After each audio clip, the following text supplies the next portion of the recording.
All of us welcome back to the Strength for It. Hope you're doing well and making good invest.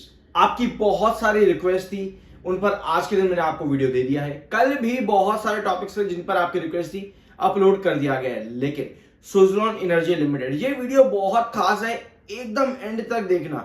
आप पूरे social media पे कई बार सुनते होंगे कि सुज़लोन एनर्जी ने दिया डिविडेंड, सुज़लोन एनर्जी देगा डिविडेंड, सुज़लोन एनर्जी देने जा रहा है डिविडेंड, सुज़लोन एनर्जी ने दिया बोनस शेयर। भैया इतना कुछ सोशल मीडिया पे चलता रहता है पूरा दिन, लेकिन ये सब चीजें आपको देखने को मिलती है। एम्प्लॉय को दे दिया भैया, मतलब कि एक इन्वेस्टर को, मुझे तो नहीं दिया। अगर मैं सुज़लोन एनर्जी का इन्वेस्टर हूं, रिटेल इन्वेस्टर, मुझे नहीं मिला भैया। ईएसओपी को दे दिया, एम्प्लॉई को दे दिया है, मुझे नहीं दिया। क्यों नहीं दिया, क्यों नहीं दे रहे हैं इन्वेस्टर्स को? इस पर मैंने बहुत से वीडियोस दिए हैं आप लोगों को कि क्यों इन्वेस्टर्स को सुज़लोन में डिविडेंड नहीं मिलता है और एम्प्लॉइज को क्यों मिलता है। इस पर भी मैंने कई सारे वीडियोस आप लोगों के साथ अपलोड कर रखे हैं ऑलरेडी। पर जब भी आप ये चीज सुनते हो ना कि डिविडेंड मिला सुज़लोन एनर्जी लिमिटेड ने, सुज़लोन ने दिया डिविडेंड, आप क्या करते हो? फटाफट वहां भाग जाते हो कि भैया आखिर हो क्या गया, कहां दिया डिविडेंड, मेरे अकाउंट में कब आएगा, ये सवाल आपके मन में चलते हैं। लेकिन ईएसओपी का ये पूरा फॉर्मूला अगर आप यहां पर समझोगे तो ये वीडियो बहुत इंपॉर्टेंट होने वाला है। और पास्ट पैटर्न के साथ में पास्ट ईएसओपीज को यहां पर समझेंगे साथ में रख करके। तो वीडियो को एंड तक देखना, चैनल को सब्सक्राइब कर देना। अच्छा लगता है, पैसे नहीं लगते इस चीज के बिल्कुल भी सब्सक्राइब करने के, ठीक है। तो यहां पे आओ, अभी रिसेंटली कंपनी ने एक अनाउंसमेंट किया। क्या अनाउंसमेंट किया? फिर से वही चीज, allotment of this much number of equity of shares pursuant to exercise of stock option under ESOP 2022। ESOP 2022 भैया एक इन्वेस्टर, एक रिटेल इन्वेस्टर पक चुका है। ये ईएसओपी सुनता सुनता सुज़लोन एनर्जी लिमिटेड, भैया कितना दोगे एम्प्लॉइज को? एक रिटेल इन्वेस्टर बार बार यही कहता, भैया मैंने भी निवेश किया है यार, मुझे भी थोड़ा दे दो। लेकिन कई बार आपको देखने को एक चीज मिलती है, मैं वापस आऊंगा भी ईएसओपी पर ही वापस आऊंगा, लेकिन क्यों कंपनी आपको डिविडेंड नहीं दे रही डिस्पाइट इसके कि कंपनी बड़ा प्रॉफिट लेकर के आ रही है। कंपनी कहां थी? लॉस मेकिंग थी कंपनी, अचानक से कंपनी तगड़े प्रॉफिट में आने लगी। अब यहां पर क्या ग्लिच किया है यहां पर कि क्यों आप लोगों को डिविडेंड कंपनी नहीं दे रही है? पहला, क्या कंपनी की प्रॉफिटेबिलिटी लगातार ग्रोथ पे है? कंपनी अच्छी है, बिजनेस प्रोफाइल अच्छा जा रहा है, कंपनी फाइनेंशियली स्ट्रांग हो चुकी है, सब कुछ अच्छा है, लेकिन आपको डिविडेंड क्यों नहीं मिल रहा? सवाल बस इतना सही है। अगर आप कंपनी के प्रॉफिट देखोगे, पिछले 3 क्वार्टर से कंपनी लगातार हाईएस्ट बेंचमार्क दे रही है। इस बार के जो प्रॉफिट थे वो कंपनी के 550 करोड़ आने चाहिए थे। प्री एनालिसिस अगर आपने देखा है क्वार्टर 4 का 550 आने चाहिए थे, लेकिन कंपनी ने 1181 करोड़ के प्रॉफिट दिए। अब मैं कंपनी के ऊपर सवाल नहीं उठा रहा, कंपनी बढ़िया है, मैं आपको कह रहा हूं कंपनी बढ़िया है, लेकिन आपको डिविडेंड क्यों नहीं मिल रहा? मैं आपके सवाल का जवाब दे रहा हूं, ऑफेंड मत होना जल्दी से, ठीक है। 1181। अब यहां पर देखो कंपनी का टैक्स परसेंटेज -114, डेफर्ड टैक्स है, डेफर्ड टैक्स। इसका पूरा एक्सप्लेनेशन मैंने आपको क्वार्टर 4 के प्री वीडियो में दिया था, अगर आपने देखा है तो, ठीक है। इसके अलावा 0% tax, minus 0% tax. Deferred tax जो कंपनी का है, इसकी वजह से कहीं ना कहीं एक छोटी छोटी चीजें होती है कि कंपनी डिविडेंड क्यों नहीं दे पा रही है, समझे। इसके अलावा ओपीएम परसेंटेज अगर हम कंपनी का देखें, बहुत डिसेंट है, 16, 17, 18 अच्छा है ओपीएम परसेंटेज, खराब नहीं है, बहुत अच्छा है। और अगर इतना ओपीएम परसेंटेज कंपनी का आ रहा है तो हम इसमें ग्रोथ की उम्मीद करते हैं इन फ्यूचर। तो एक चीज आपको पता चल गई, डेफर्ड टैक्स ये एक रीजन है कि कंपनी क्यों डिविडेंड पे नहीं कर पा रही है। दूसरा एक रीजन और भी होता है कि बुक वैल्यू कंपनी की कितनी आ रही है। अब बुक वैल्यू डिसाइड करता कौन है? बुक वैल्यू बहुत क्राइटेरिया से डिसाइड होती है, उसमें एक डिविडेंड भी क्राइटेरिया होता है कि कंपनी कितने रेशियोज पर कितना डिविडेंड हर फाइनेंशियल ईयर में दे रही है, उसके अकॉर्डिंग बुक वैल्यू भी डिसाइड होती है। लेकिन बुक वैल्यू को डिसाइड करने के लिए और भी बहुत से क्राइटेरिया होते हैं, वो अलग चीजें हैं, ठीक है। वो फिर हम दूसरे बैकग्राउंड में चले जाएंगे, हमें वहां पर नहीं जाना है। अभी हमें सिर्फ ये बात करनी है कि कंपनी डिविडेंड क्यों नहीं दे रही है, ठीक है। कंपनी का पीई है 41.5 का, सस्ता महंगा मीडियम रेंज पे लगता है कि चलो ठीक है जहां पे अभी शेयर है, ठीक है। अगर हम बुक वैल्यू देखते हैं फिर आप लोग कहोगे यार भैया बुक वैल्यू के इतने ऊपर शेयर। बुक वैल्यू डिविडेंड और भी अलग क्राइटेरिया पर डिसाइड होती है, कंपनी डिविडेंड इन्वेस्टर्स को नहीं दे रही है। डेफर्ड टैक्स ये एक रीजन हो सकता है।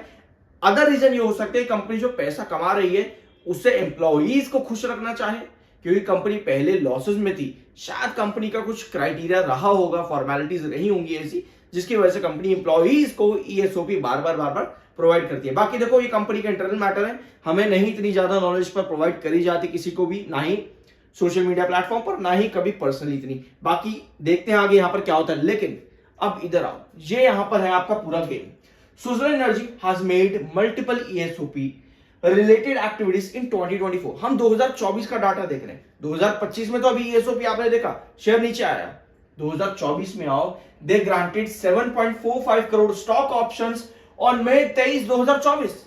मई 23, 2024, 23 मई 2024 को ईएसओपी ग्रांट किया गया। 7.45 करोड़ स्टेक यहां पर दिया गया। हम क्या करेंगे, इसको चार्ट पैन पे रखेंगे 23 मई 2024 को।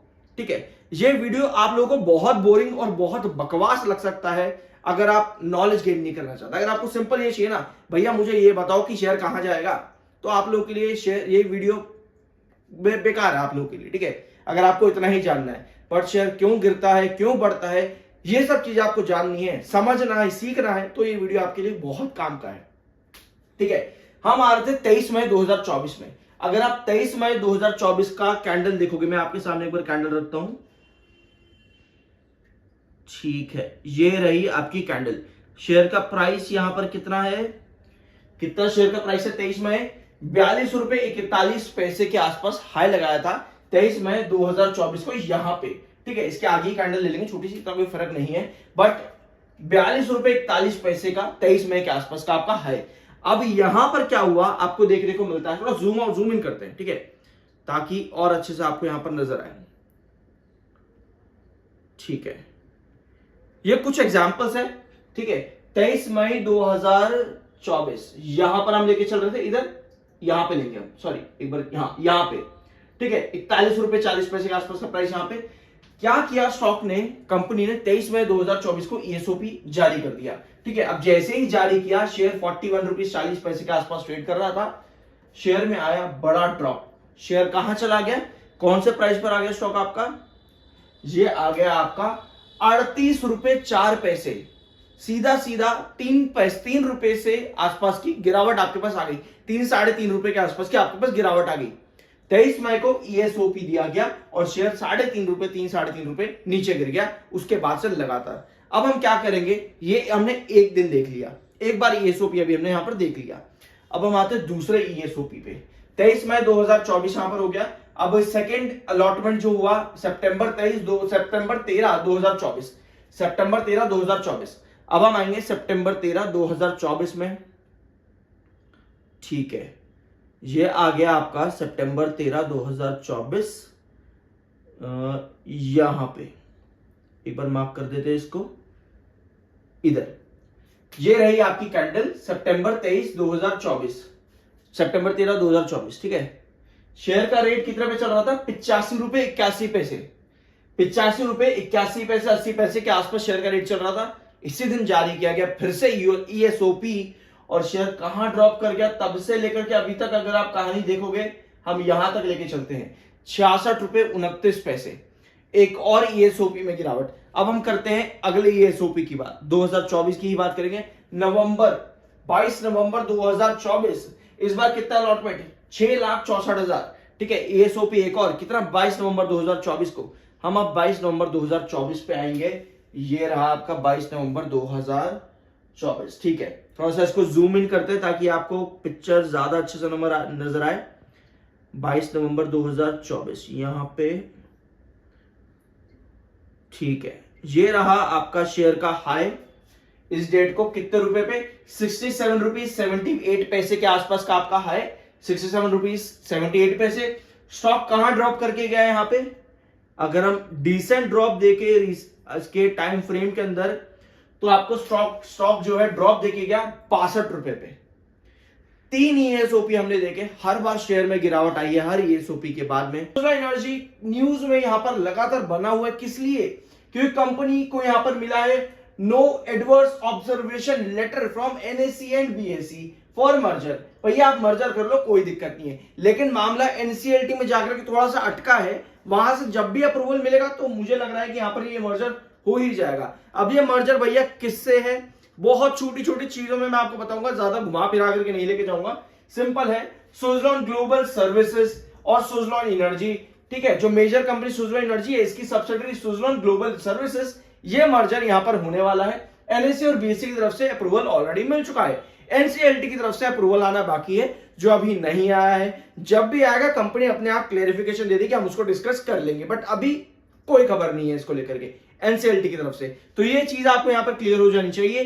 बट अगर आप थोड़ा सा एक्सप्लेनेशन में रीड करना चाहते हो या जानना चाहते हो तो उसके लिए आप यहां पर स्क्रीनशॉट ले सकते हो, चीजें आपके सामने क्लियर कट आपको नजर आ जाएंगी। तो ये चीजें अभी आपकी हैं। लेकिन भैया डिविडेंड का क्या हुआ, डिविडेंड कब मिलेगा? ध्यान से सुनो, this restructuring will help create a cleaner balance sheet which is expected to improve our capacity। ठीक है, यानी कि जो मर्जर है कंपनी के अंदर, ये किस लिए किया जा रहा है? जो रिस्ट्रक्चर कंपनी अपने आप को कर रही है सब्सिडरी के साथ में, ये किस लिए? बैलेंस शीट को स्ट्रांग बनाने के लिए। बिल्कुल भैया, अब बैलेंस शीट को कंपनी स्ट्रांग बनाएगी तो क्या पॉसिबिलिटी कंपनी दे सकती है? To pay dividends and to attract long term investors. अब भैया कंपनी ने ये बात यहां पर क्यों करी? लॉन्ग टर्म इन्वेस्टर, ये बात कंपनी ने यहां पर क्यों करी है? क्या सुज़लोन एनर्जी लिमिटेड में शॉर्ट टर्म इन्वेस्टर ज्यादा एक्टिव हैं और अट्रैक्ट होते हैं rather than long term investor? क्यों कंपनी ने आखिर ये स्टेटमेंट यहां पर कहा है? और ये स्टेटमेंट कहां से आया? कंपनी खुद कंपनी की तरफ से आया, यानी कंपनी के मैनेजमेंट प्रमोटर ग्रुप की तरफ से आया होगा। Attract long term investors and पे डिविडेंड। कंपनी ने आपको यह बताया है कि जब रिस्ट्रक्चर कंपनी कर देगी और बैलेंस शीट को मर्ज कर दिया जाएगा, फिर जो कंपनी के फाइनेंशियल्स में इंप्रूवमेंट आएगी, उसके बाद कंपनी डिविडेंड पे आउट के बारे में देखेगी, समझेगी, सोचेगी। यानी ऐसा नहीं है कहीं भी मेंशन कि डिविडेंड आपको मिल जाएगा। ठीक है, कोई भी कंपनी जब प्रॉफिट में आती है, पहले तो वो प्रॉफिट अपने खुद के बिजनेस पर लगाना चाहती है कंपनी, ताकि बिजनेस को एक्सपांड करे। उसके बाद बात आती है कि भैया हमें इन्वेस्टर्स को किस तरह से अट्रैक्ट करना है। ठीक है, दूसरी बात आपकी वो वाली हो गई। तो भैया इन्वेस्टर्स को अट्रैक्ट करने के लिए कंपनी क्या करना चाहती है? डिविडेंड देना चाहती है। और वो कंपनी कब करेगी? जब कंपनी का रिस्ट्रक्चर कंप्लीट हो जाएगा, जब कंपनी वहां पे बैलेंस शीट को स्ट्रांग कर देगी। तो अभी वेट करते हैं, देखते हैं ऐसा कब होता है। अभी आपको कोई डिविडेंड 1 महीना तो नहीं, 2 महीना तो शायद नहीं, जब भी इन फ्यूचर कंपनी बोलेगी तब आपको मिलेगा। अभी शांति से बैठा, आपको कुछ नहीं मिल रहा है यहाँ पे।